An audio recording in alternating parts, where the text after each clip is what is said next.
Hello my dear friends, welcome to Defence Positive. और आज हम देखने वाले हैं वोकेबलरी। ठीक है, वोकेबलरी देखने वाले हैं। देखो यार, अगर कोई तुम्हें बोलता है कि वोकेब नहीं पढ़ना है, उसके बिना भी काम हो जाएगा, या फिर आइडियम्स फ्रेजेस नहीं पढ़ने हैं, ठीक है, तो या तो उसे उसे वोकेब आता होगा, वो तुम्हें बेवकूफ़ बना रहा है, ठीक है, या फिर वो ज़्यादा और स्मार्ट है। तो देखो यार, हम इतना और स्मार्ट नहीं है, हमें पढ़ना पड़ेगा। ठीक है, वोकेब। और जो 20 वोकेब है ना, जिसमें से 10 तुम्हारे आते हैं सिनोनिम और 10 आते हैं एंटोनिम एंटोनिम्स। ओके, अगर मैं बात करूं सीडीएस की, तो इस बार पैटर्न भले ही थोड़ा सा चेंज हुआ था सीडीएस 2 2022 के अंदर, फिर भी वो जो प्रश्न आए थे वो तो इन्हीं इन्हीं चीज़ों पे बेस्ड थे, है ना, वोकेब पे बेस्ड थे। तो हमें वोकेब पढ़ना तो जरूरी है, चाहे कुछ भी हो जाए। और जो आपके पास पैराग्राफ होते हैं ना, पैराग्राफ में भी अगर वोकेब में आपकी अच्छी पकड़ है, तो पैराग्राफ को आप जल्दी से रीड कर पाएंगे, जल्दी से अंडरस्टैंड और कर पाएंगे और सोल्व कर पाएंगे। ठीक है, तो वोकेब पढ़ना बहुत जरूरी है, किन्हीं बेवकूफ़ों के चक्कर में ना पड़े और वोकेब जरूर पढ़कर जाएं। ओके, चलो, तो वोकेब हम साथ में पढ़ने वाले हैं। आज का जो पहला वर्ड है हमारा, वो है सिंपल सा। पहले मुझे इसको बड़ा कर लेने दो। ये हो गया। ओके, अब जो हमारा पहला वर्ड है वो है एब्रोगेशन। क्या है? एब्रोगेशन। एब्रोगेशन क्या है? ये बेसिकली एक नाउन है। इसका मतलब होता है रिपील करना। ठीक है, रिपील करना, जैसे कि एब्रोगेशन ऑफ आर्टिकल 370। ओके, जो हुआ था 2019 के अंदर, है ना। एब्रोगेशन यानी रिपील करना, रद्द करना किसी कानून को, उसे हम बोलते हैं एब्रोगेशन। समझ में आया बात?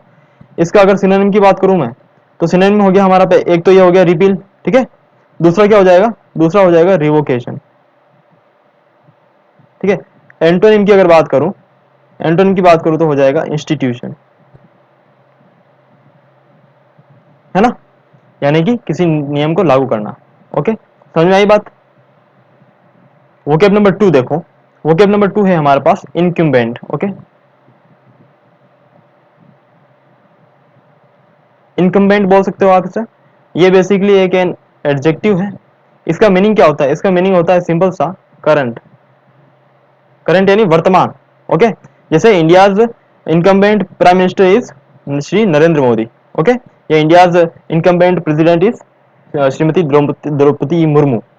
ठीक है, समझ में आई बात? सिंपल सी चीज है यार, इनकम्बेंट यानी वर्तमान। तो इसका सिनोनिम की बात करो तो हो जाएगा एग्जिस्टेंस, सॉरी एग्जिस्टिंग। और जो दूसरा हो जाएगा वो हो जाएगा प्रेजेंट। हो गया क्लियर? चलते हैं नंबर 3 पे। नंबर 3 है हमारे पास रिट्रीट।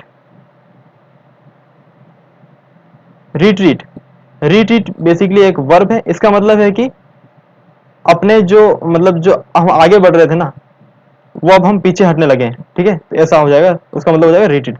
जैसे कि पाकिस्तान आर्मी इंडिया के अंदर आ गई, ठीक है, इंडिया वालों ने फिर उसको मार की, ठीक है, मतलब मार दी, मतलब मार दिया, मतलब कि वार किया। ओके मार दिया। तो रिट्रीट मतलब ये है कि फिर उससे डर के मारे पाकिस्तानी आर्मी फिर से क्या हो गई? रिट्रीट कर दी, है ना, यानी पीछे हट गई।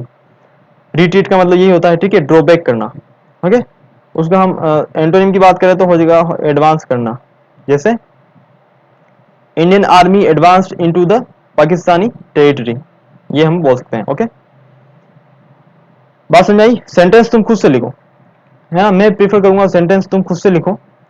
ओके, ताकि क्या होगा ना, जैसे मैंने बता दिया तुम्हें कि सेंटेंस किस प्रकार से होगा, वो तुम खुद से लिखो, ताकि थोड़ा तुम्हारा दिमाग भी काम करेगा। कि क्या है ना, कि अगर हलवा बना बनाया मिल जाता है ना, तो फिर उतना स्वाद नहीं आता जितना आना चाहिए। तो थोड़ा खुद से बना के खाओ तो मजा आएगा। आ, जो नेक्स्ट वोकेब है वो है वल्नरेबल। ठीक है, वल्नरेबल बेसिकली एक एडजेक्टिव है। इसका मीनिंग क्या होता है? इसका मीनिंग होता है कि एट रिस्क, है ना, एट रिस्क। जैसे कि एग्जांपल अगर मैं दूं, तो the poor is always vulnerable to diseases, है ना।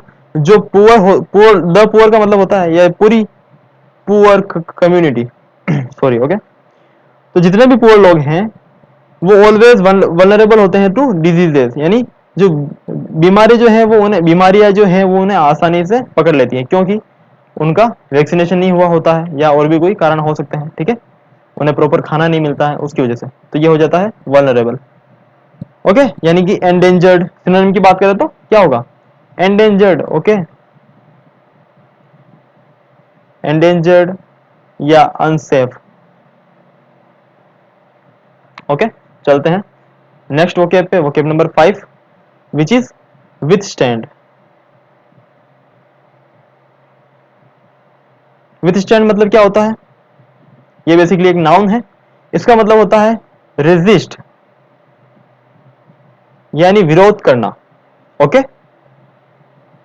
इसका अगर एंटोनिम की बात करूं तो हो जाएगा गिव इन, यानी कि साथ देना, समर्थन करना। ओके, ये हो गया। सेंटेंस एग्जांपल की बात करूं तो मैं खुद लिख देता हूं यहां पर, ठीक है। The structure had been designed to withstand winds of more than 100 kilometre per hour, है ना। यानी कि जो स्ट्रक्चर है वो डिजाइन किया गया है ना, टू विथस्टैंड यानी टू रेजिस्ट, सामना करने के लिए, किस चीज का, हवाओं का, जो कि 100 किलोमीटर प्रति घंटा से भी ज्यादा की होंगी। समझ आई बात।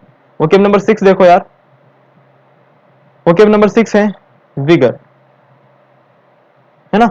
विगर क्या है, ये नाउन, इसका मतलब क्या होता है, विगर का मतलब होता है तगड़ा, क्या होता है, तगड़ा, है ना। इंग्लिश में लिखूं तो रोबस्ट, तो रोबस्टनेस, है ना, यानी कि तगड़ापन। ओके ये हो गया विगर का मतलब। सिनोनिम की बात करो तो स्ट्रेंथ, ठीक है, या हार्डीनेस। एंटोनिम की बात करें तो वीकनेस, सिंपल, वीकनेस। ओके, जैसे एग्जांपल अगर मैं दूं तो I am 69 but still full of vigour and vitality. Vitality मतलब क्या होता है पता है तुम्हें, विटेलिटी मतलब होता है फुर्तीला, ठीक है। जैसे कि तुमने वो सुना होगा, एड आता है एक, रिवाइटलाइज करके एक एड आता है ना, कि रिवाइटलाइज खाओ फुर्तीला हो जाओ, वो अक्षय कुमार आता है ना। तो वाइटलाइज यानी विटेलिटी, विटेलिटी का मतलब होता है फुर्तीला होना। समझ में आया बात। तो चलते हैं आज के लास्ट वोकेब के ऊपर, जो कि है वोकेब नंबर 7,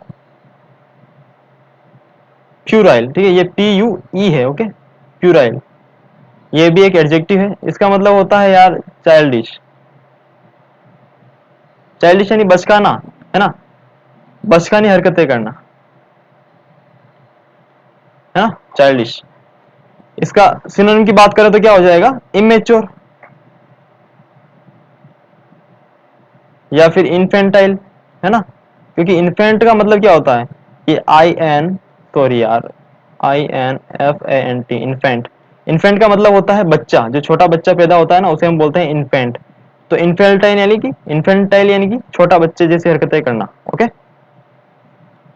उसके बाद अगर एंटोनिम की बात करें तो हो जाएगा मेच्योर, सिंपल, वयस्क, समझदारी भरी बातें करना, समझदार होना, ठीक है, ये हो गया।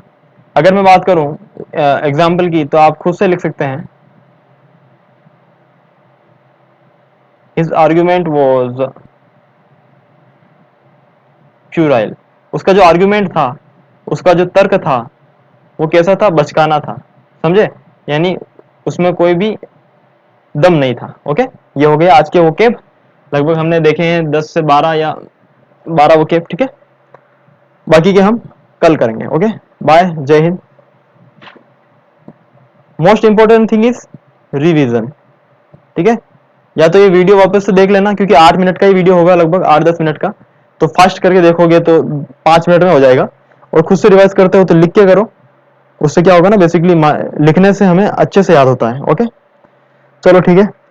एक तो मैं ओके ओके ज्यादा बोलता हूँ तो उसको इग्नोर करना। ठीक है, चलो बाय, जय हिंद।